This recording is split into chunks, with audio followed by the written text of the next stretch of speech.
A semana começou em Brasília com um clima pesado no ar. Nos corredores do Palácio do Planalto e nas salas abafadas do Congresso, o burburinho era um só. Tarcísio de Freitas cedeu ao Centrão. A notícia caiu como uma bomba, gerando comentários inflamados e uma sensação de traição para aqueles que sempre viram no ex-ministro da Infraestrutura o braço firme e técnico da direita brasileira. O povo, que já carrega em sua memória a imagem de Tarcísio como um gestor eficiente e incansável, não acreditava que ele pudesse se render tão facilmente às pressões da velha política. As manchetes dos jornais alinhados à esquerda tentaram transformar o episódio em um triunfo, dizendo que o Centrão havia domado mais um. Mas o povo não se deixou enganar. Nas ruas de São Paulo, motoristas de aplicativo, comerciantes e até estudantes comentavam com indignação: será que Tarcísio esqueceu quem lhe deu a força para chegar até aqui? A base conservadora, acostumada a enfrentar desafios com coragem, enxergava no gesto não apenas uma fraqueza, mas também um risco de afastamento definitivo de Bolsonaro, o verdadeiro líder, que não se dobra às pressões dos caciques políticos. Naquela manhã, em um café próximo à esplanada, o ambiente era tenso.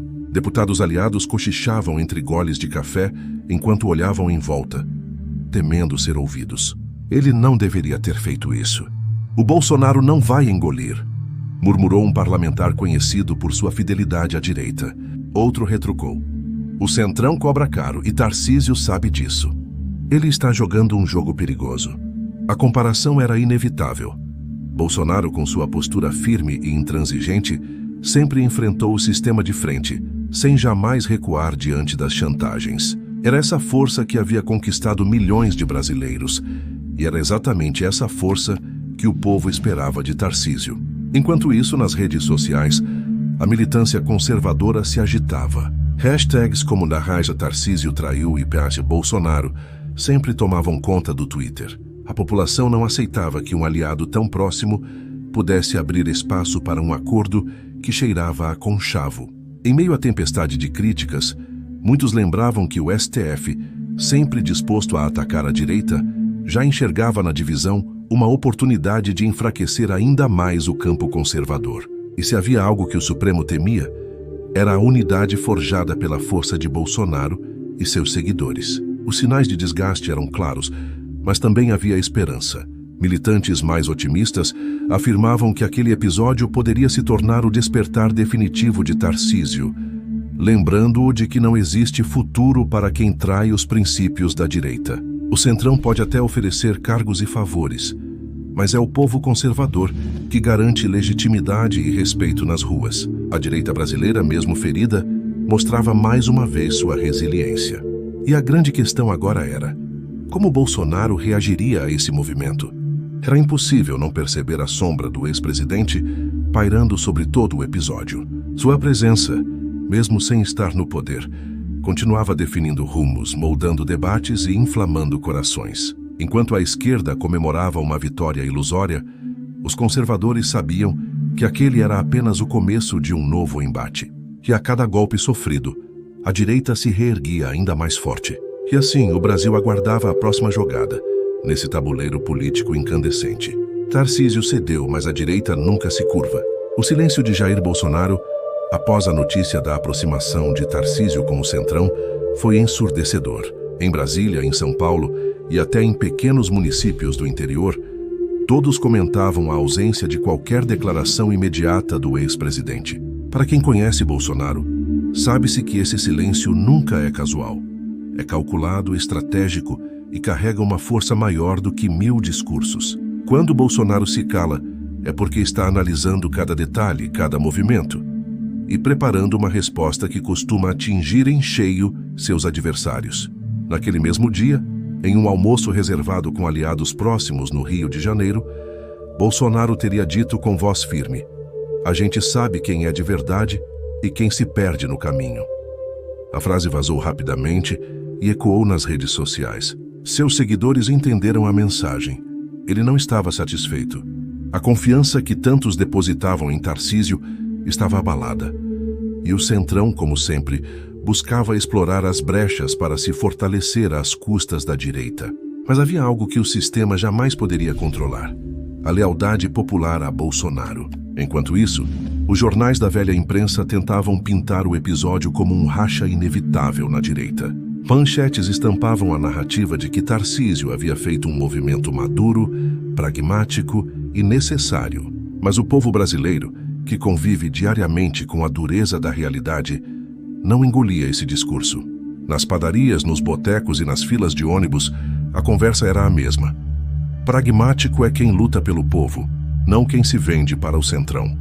Esse sentimento crescia como uma chama, e o silêncio de Bolsonaro só aumentava a expectativa. Dentro do Congresso, deputados conservadores fiéis à direita cochichavam pelos corredores. Um deles confidenciou: se o Tarcísio acha que pode se equilibrar entre Bolsonaro e o centrão, está enganado. Essa corda não aguenta. E havia quem fosse ainda mais direto: a direita tem dono. E esse dono é o povo ao lado do Bolsonaro. O contraste entre a força inabalável do ex-presidente e a hesitação de Tarcísio ficava cada vez mais evidente. Bolsonaro, mesmo fora do Planalto, continuava sendo a referência máxima da política nacional. Ele não precisava de cargos, ministérios ou conchavos para mostrar sua força. Sua legitimidade vinha do povo. Enquanto a esquerda tentava comemorar, o Supremo Tribunal Federal observava de perto. Ministros do STF sabiam que qualquer fissura na direita poderia significar mais espaço para suas decisões polêmicas, mas também conheciam a capacidade de reação da base conservadora.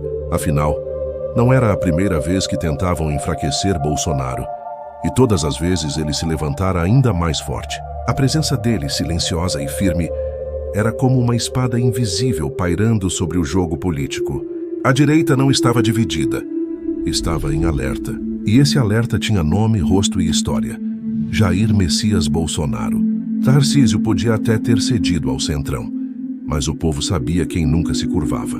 O silêncio do ex-presidente era o prenúncio de algo maior, e todos aguardavam o momento em que ele romperia esse silêncio com palavras que, sem dúvida, abalariam os alicerces da política nacional. Enquanto a base conservadora digeria a notícia da aproximação de Tarcísio com o centrão, os ministros do Supremo Tribunal Federal acompanhavam os acontecimentos com atenção. Nos bastidores da corte, o clima era de expectativa. Muitos ali viam naquele movimento um sinal de fraqueza, que poderia ser explorado para aumentar o controle sobre os rumos políticos do país. O STF, que tantas vezes se colocou como um poder acima dos demais, sentiu o cheiro de sangue e se preparava para agir. Fontes próximas revelaram que, em conversas reservadas, ministros comentavam que a direita estava desorganizada e que esse era o momento de avançar. A velha estratégia de desgastar Bolsonaro indiretamente ganhava novo fôlego. Se Tarcísio, considerado um nome técnico e promissor, já dava sinais de cansaço diante das pressões, então seria ainda mais fácil isolá-lo. Mas havia um detalhe que os ministros pareciam ignorar: a direita nunca dependeu de cargos ou alianças artificiais. Sua força sempre veio das ruas, do povo indignado que não aceita mais ser enganado por narrativas oficiais. Na Praça dos Três Poderes, a movimentação era intensa. Jornalistas alinhados à esquerda corriam para arrancar declarações que reforçassem a imagem de um racha na direita. Manchetes falavam em isolamento de Bolsonaro e crescimento do pragmatismo de Tarcísio. Mas nas redes sociais a realidade era outra. Perfis conservadores denunciavam a manipulação midiática, lembrando que o STF nunca perdeu uma oportunidade de atacar o campo conservador. Eles não querem apenas enfraquecer Bolsonaro, querem destruir qualquer alternativa da direita, escreveu um influenciador. O post viralizou em minutos. Enquanto isso, deputados ligados ao centrão se gabavam nos corredores do Congresso. Um deles, com um sorriso cínico, teria dito a um repórter: "Agora o Tarcísio é nosso. Quem manda é o sistema." Essa frase circulou rapidamente, aumentando ainda mais a revolta popular. Para os conservadores, era a prova de que a rendição ao centrão não era apenas um erro tático, mas uma traição simbólica. Bolsonaro, mesmo em silêncio, parecia ainda mais gigante diante de um sistema que celebrava pequenas vitórias sem perceber o poder da reação popular. No entanto, a movimentação do STF também mostrava medo. Apesar de tentarem aparentar confiança, os ministros sabiam que qualquer tentativa de esmagar a direita poderia ter efeito contrário. A memória das grandes manifestações, das avenidas tomadas por milhões de patriotas, ainda assombrava aqueles que subestimaram a força popular. O povo não esquece, e cada ação contra Bolsonaro ou seus aliados servia apenas para reforçar a narrativa de perseguição. Assim, o país se encontrava em um impasse delicado. De um lado, um Tarcísio enfraquecido pelo conchavo com o Centrão. De outro, um STF ávido por explorar a situação. Mas pairava no ar a certeza de que o jogo ainda estava longe de acabar. A direita, mesmo diante de tempestades, sempre encontrou caminhos para se reerguer. E todos sabiam que, quando Bolsonaro falasse, o tabuleiro político seria sacudido de forma irreversível. Se o Centrão comemorava e o STF afiava suas armas, a base conservadora não perdeu tempo. Nas redes sociais, em lives transmitidas de salas simples, em grupos de WhatsApp que ferviam madrugada adentro, a direita começava a se reorganizar. O povo não estava disposto a assistir de braços cruzados àquilo que consideravam uma traição às bandeiras que sempre defenderam: ordem, família, liberdade e respeito à vontade popular. O sentimento era de indignação, mas também de renovação da esperança. Afinal, toda vez que o sistema acreditou ter vencido, a direita renasceu ainda mais forte. Influenciadores alinhados a Bolsonaro entraram em campo, promovendo transmissões ao vivo que batiam recordes de audiência. Não podemos permitir que o Centrão dite o futuro do Brasil, bradava um deles, com a voz carregada de emoção. Outro, mais incisivo, afirmava: Tarcísio se curvou, mas nós não. A direita não precisa de conchavos, precisa de coragem. Essas falas ecoavam entre milhões de seguidores, reacendendo a chama que parecia momentaneamente apagada. Enquanto isso, grupos conservadores organizavam encontros em cidades grandes e pequenas. Em Goiânia, uma reunião improvisada em uma praça atraiu centenas de pessoas que erguiam cartazes com frases de apoio a Bolsonaro. Em Campinas, comerciantes se reuniram para discutir como pressionar seus representantes no Congresso. No interior do Paraná, agricultores lembravam que foram justamente eles que ajudaram a sustentar o governo Bolsonaro contra as investidas da esquerda e do Supremo. O recado era claro: o povo conservador estava vivo, ativo e pronto para reagir. Nos bastidores políticos, essa movimentação não passava despercebida. Deputados que haviam acreditado que a direita se enfraqueceria rapidamente começaram a repensar suas apostas. O povo não abandona Bolsonaro, confidenciou um parlamentar da base ruralista. Quem se afasta dele corre o risco de ficar isolado. Era a velha lição repetida uma e outra vez. A força da direita não está em acordos de gabinete, mas na legitimidade que vem das ruas. Os ataques da imprensa progressista, que tentava impor a narrativa do racha irreversível, acabavam surtindo efeito contrário. Quanto mais insistiam em descrever Bolsonaro como isolado, mais a base reagia, mostrando que ele continuava sendo a figura central da política nacional. Eles querem matar o mito, mas só conseguem fortalecê-lo, dizia um comentarista em uma rádio conservadora. As pessoas, ao ouvirem, balançavam a cabeça em concordância, sentindo que faziam parte de algo muito maior do que uma simples disputa de poder. A direita estava novamente em pé de guerra. O episódio com Tarcísio não seria o fim, mas sim o estopim para um novo ciclo de mobilização. O Centrão podia comemorar, o STF podia conspirar, mas nas ruas crescia um sentimento incontrolável. A convicção de que Bolsonaro era e continuaria sendo o verdadeiro líder da nação. E enquanto essa chama reacendia, uma pergunta ganhava força em cada esquina, em cada live, em cada conversa: quando Bolsonaro vai quebrar o silêncio e falar diretamente ao povo? O Brasil inteiro aguardava e finalmente aconteceu. Jair Bolsonaro quebrou o silêncio. A cena ocorreu em uma transmissão ao vivo de sua casa, no Rio de Janeiro.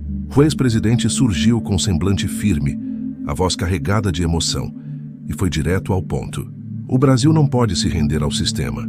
O nosso compromisso é com o povo, não com os caciques da velha política. Bastou essa frase inicial para a internet explodir. Milhares de espectadores entraram simultaneamente na live, transformando o momento em um dos mais assistidos do ano. Com seu estilo inconfundível, Bolsonaro não citou Tarcísio nominalmente em um primeiro momento, mas deixou claro o recado. Alguns estão esquecendo de onde vieram. Foram reeleitos com a força da direita, com a confiança da população, mas agora querem brincar de negociar com aqueles que sempre sugam a nação. A base entendeu imediatamente a mensagem. Era um aviso, um alerta de que a direita não admite fraqueza, muito menos conchavos com o inimigo. Os comentários disparavam em ritmo frenético. Mito, estamos com você. Yuri, não nos vendemos. Enquanto a transmissão avançava, Bolsonaro fez questão de reforçar os valores que sempre o guiaram. Falou da importância da família, da fé, da liberdade de expressão e da soberania nacional. Cada palavra era acompanhada de aplausos virtuais e compartilhamentos em massa. O Brasil é maior do que qualquer acordo de gabinete. O Brasil é do povo, e o povo não aceita ser traído, afirmou em tom grave. O silêncio que até então intrigava a todos se revelou como uma estratégia. Deixar o sistema mostrar sua verdadeira face para depois expor com contundência a diferença entre a direita e os que se rendem. Em Brasília, a repercussão foi imediata. Deputados ligados ao Centrão sentiram o peso da fala. Ele ainda é o cara, ninguém segura esse homem, admitiu um parlamentar em tom preocupado. Já ministros do STF, que acompanhavam discretamente a transmissão, perceberam que qualquer movimento precipitado contra Bolsonaro poderia reacender as ruas. E nas ruas todos sabiam, estava o verdadeiro poder da direita. No mesmo instante, praças em diferentes capitais registraram aglomerações espontâneas de apoiadores. Em São Paulo, bandeiras do Brasil eram erguidas na Avenida Paulista. Em Porto Alegre, um grupo entoava palavras de ordem em defesa do ex-presidente. A força popular se materializava diante de todos, provando que, apesar das tentativas do sistema de dividir, a base permanecia unida em torno do mito. A live terminou com uma frase que soou como promessa e ameaça ao mesmo tempo. Podem tentar de tudo, mas não vão calar o povo. O Brasil vai resistir. Foi o bastante para transformar a noite em um marco. O Centrão, que por um breve momento se achou dono da situação, percebeu que havia mexido com algo muito maior do que imaginava. E a pergunta que passou a ecoar em cada canto do país foi: até onde Bolsonaro está disposto a ir para reconquistar o protagonismo absoluto?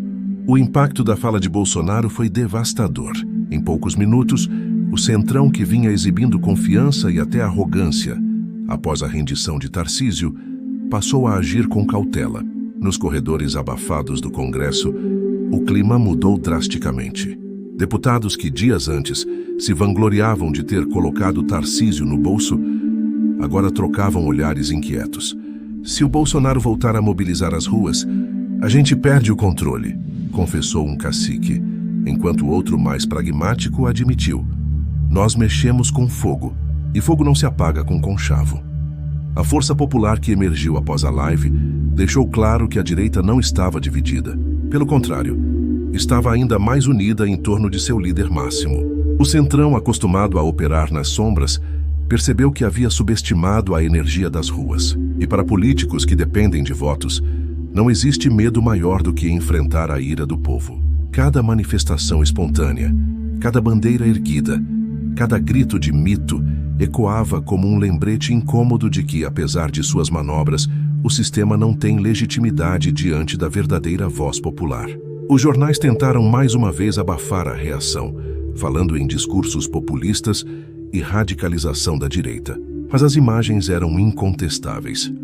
Avenidas tomadas por apoiadores, comerciantes parando o trabalho para assistir à live, caminhoneiros buzinando em estradas em sinal de apoio. O Centrão, que vive do cálculo frio dos números, começava a perceber que, diante de Bolsonaro, nenhuma conta política se sustenta. O poder do mito não se mede em cargos, mas em milhões de corações dispostos a resistir. Nas reuniões internas, líderes do bloco tentavam traçar estratégias. Alguns defendiam dobrar a aposta, pressionando Tarcísio a se afastar ainda mais do ex-presidente, numa tentativa de consolidar o controle. Outros, porém, temiam o efeito reverso. Se a gente forçar, ele pode voltar correndo para os braços do Bolsonaro, e aí perdemos os dois, alertou um deputado veterano. O dilema era evidente.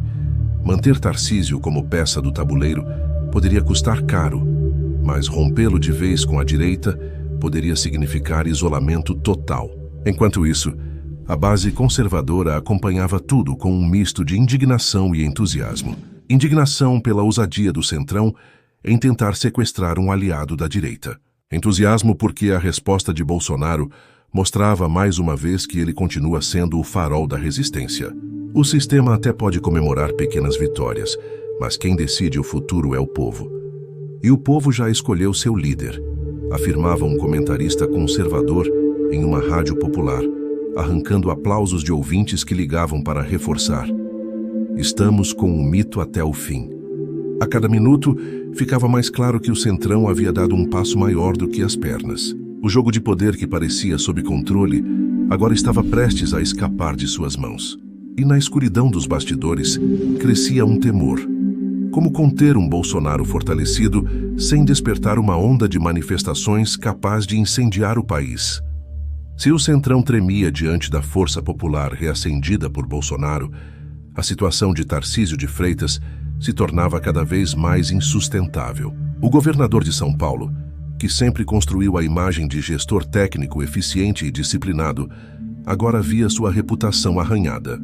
As redes sociais estavam tomadas por críticas de conservadores que, até pouco tempo, o consideravam herdeiro legítimo do legado bolsonarista. Ele escolheu o caminho errado, dizia uma postagem que viralizou, acompanhada de milhares de comentários indignados. A pressão vinha de todos os lados, e Tarcísio começava a sentir o peso de sua decisão. Em reuniões internas no Palácio dos Bandeirantes, assessores tentavam convencê-lo de que a aproximação com o Centrão era apenas uma estratégia para garantir governabilidade. Mas Tarcísio sabia que a justificativa não colava com a base conservadora. O povo da direita não quer desculpas técnicas, quer lealdade. Um dos conselheiros mais próximos chegou a alertá-lo. Governador, não se governa São Paulo sem o apoio do povo conservador. E o povo conservador é Bolsonaro. A frase ressoou como um alerta doloroso. Enquanto isso, adversários políticos exploravam a situação. Setores da esquerda que nunca perderam a oportunidade de atacar a direita tentavam pintar Tarcísio como um traidor dentro do próprio campo. O objetivo era claro: semear discórdia, amplificar o desgaste e fragilizar ainda mais a unidade conservadora. Mas, ao mesmo tempo, a reação popular mostrava que a narrativa não se sustentaria por muito tempo. Afinal, quem detinha a confiança verdadeira das massas não era o Centrão nem o STF, tampouco a esquerda. Era Bolsonaro. Tarcísio, pressionado, resolveu convocar uma coletiva de imprensa. Em tom contido, disse que não havia rompido com ninguém e que seu compromisso era com o povo de São Paulo. Mas as palavras soaram frias, sem emoção, sem o calor que a base conservadora está acostumada a ouvir de seus líderes. Nos comentários das transmissões, a resposta foi imediata: isso não convence. Cadê o compromisso com o mito?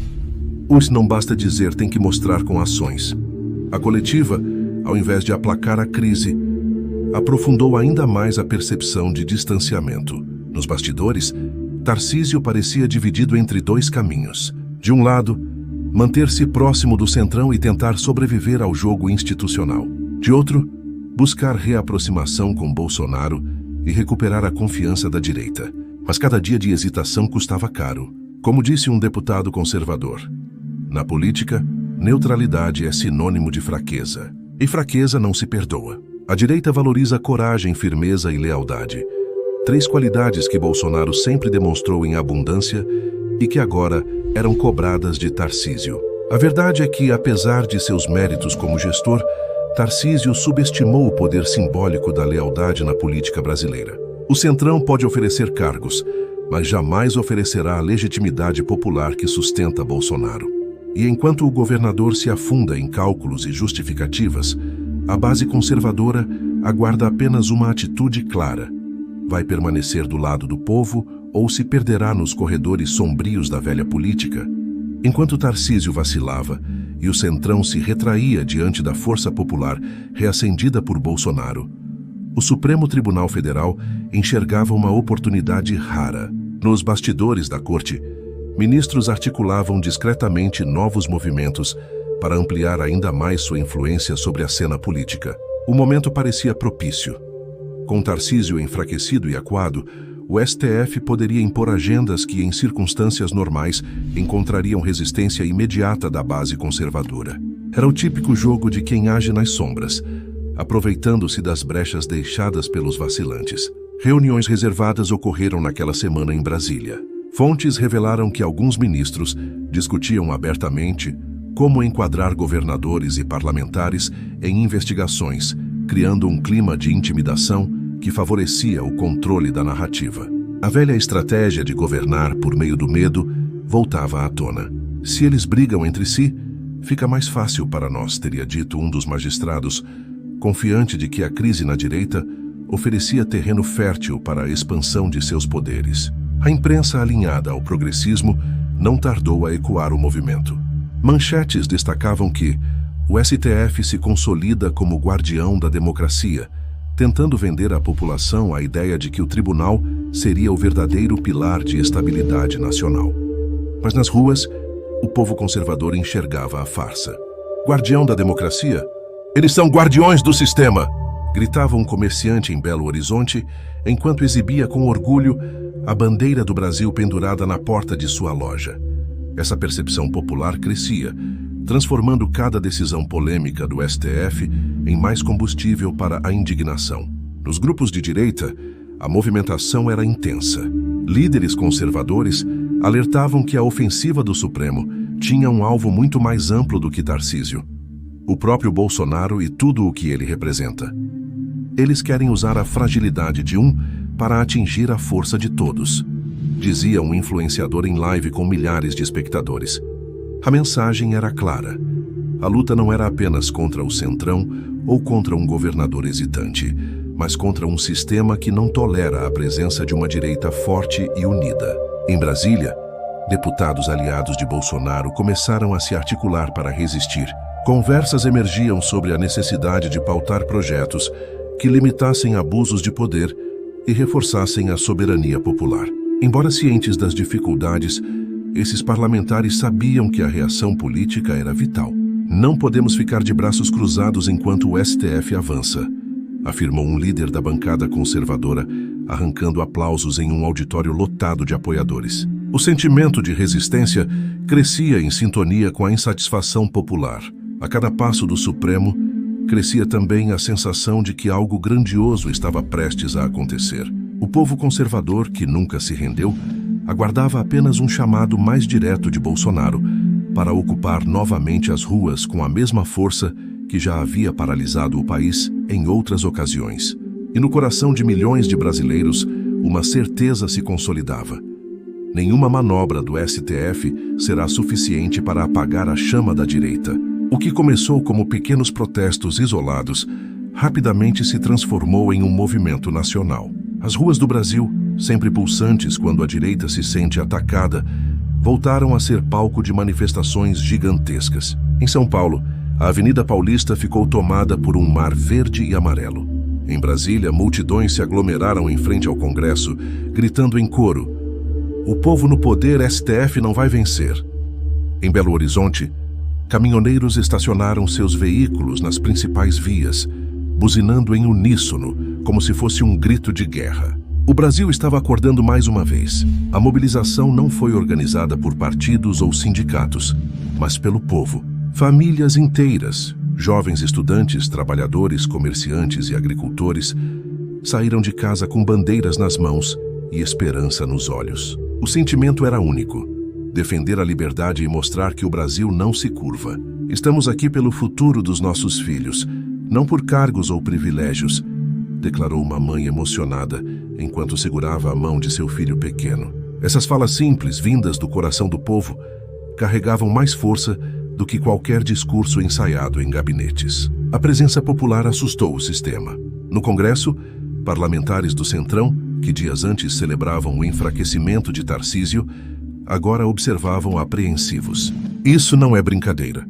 Esse povo não arreda o pé", murmurou um deputado, olhando da janela para a multidão em Brasília. No STF, ministros acompanhavam em tempo real as imagens que corriam às redes sociais e as transmissões ao vivo. A cada buzina, a cada grito, a cada bandeira erguida, Ficava claro que a força popular não podia ser controlada por decisões judiciais ou narrativas da mídia progressista. Os jornais tentaram minimizar.